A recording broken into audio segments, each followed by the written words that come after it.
As you may be able to tell by the checkered pattern on the seat behind me, we're in a 2002 second generation Dodge Ram today.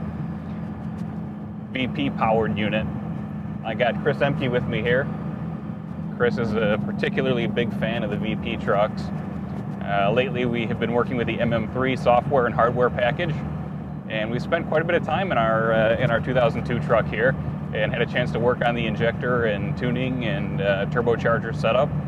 So we got some stuff we want to tell you about. Chris, why should they listen to you? What do you know about VP trucks? Very rarely do you ever come to me and say, hey, what do you know about this? What can you enlighten me on? My 01 was my shoe in the door to getting into the diesel aftermarket.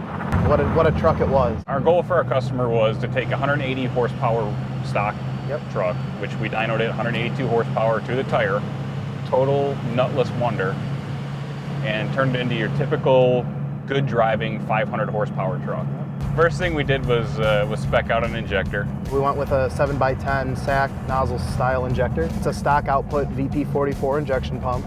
Right, so nothing fancy in the injection pump. It was fresh when we got the truck. It's a blue chip pump, but it is a factory stock SO pump. Other supporting mods, lift pump, pretty common.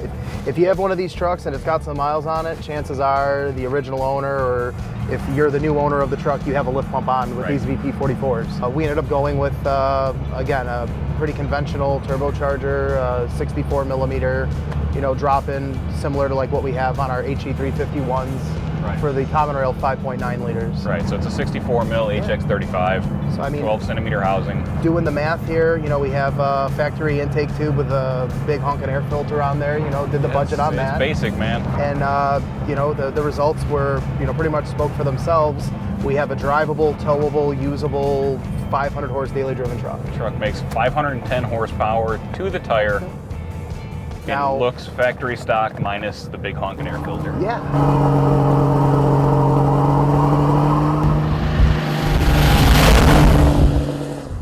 I can get you the same drivability characteristics that your bone stock truck had if you had the luxury of owning it stock with, 400, 500 horsepower on tap, and you get away from the poor characteristics that the VP trucks see when they're modified. Yeah, I would say most guys who switch from VP truck go to common rail, 2003 or newer. For the drivability For the drivability, and I would say this truck drives as say. Good as a tuned common rail does. Oh yeah. It's a lot of fun to drive. Honestly, I'd prefer this. It's kind of cool. I like it. I like the sound. It's nice, it's different sound. And it's got good throttle response. It has a different power curve, I feel. Like when you actually get into the truck, I don't know if it's necessarily the gearing or what it might be, but if you take this exact truck with a common rail, this platform with a common rail automatic versus this, the VP pump really just comes into a different power band.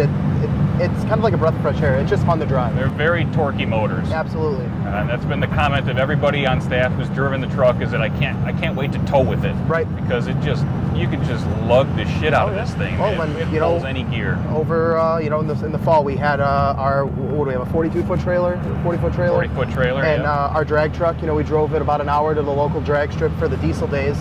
And this truck was a dream to drive. It was a dream to tow. You didn't even know it was back there until you apply the brakes. Then you kind of a little different there. You realize you got a 15-year-old chassis. But power curve-wise, it's a treat, man. Okay, so I think it's really important that we talk about how the MM3 works in conjunction with the comp box. The MM3 is getting some flack because it does not have a pump tap. So let's just say the MM3 does not have a pump tap. We understand a lot of these trucks have edge comp boxes on them. So we're just working in conjunction with the comp box. We understand the fueling curve of the comp box, and we're writing tunes to match that fueling curve so that you get the good drivability.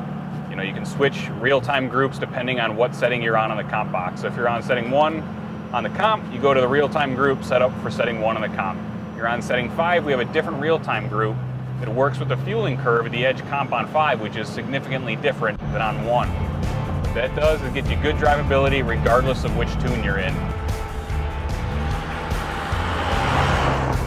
If you're looking for 4,000 RPM full fuel, if you're looking for a smoky, rattly pig, we're probably not for you. If you're looking for a clean, reliable, quiet, smooth driving truck, well, I think we have a really good solution for you guys. We got a great start. We got full fuel control, we got timing control. So far, solidly matched injector turbocharger into a good running 500 horsepower truck. There's more to come.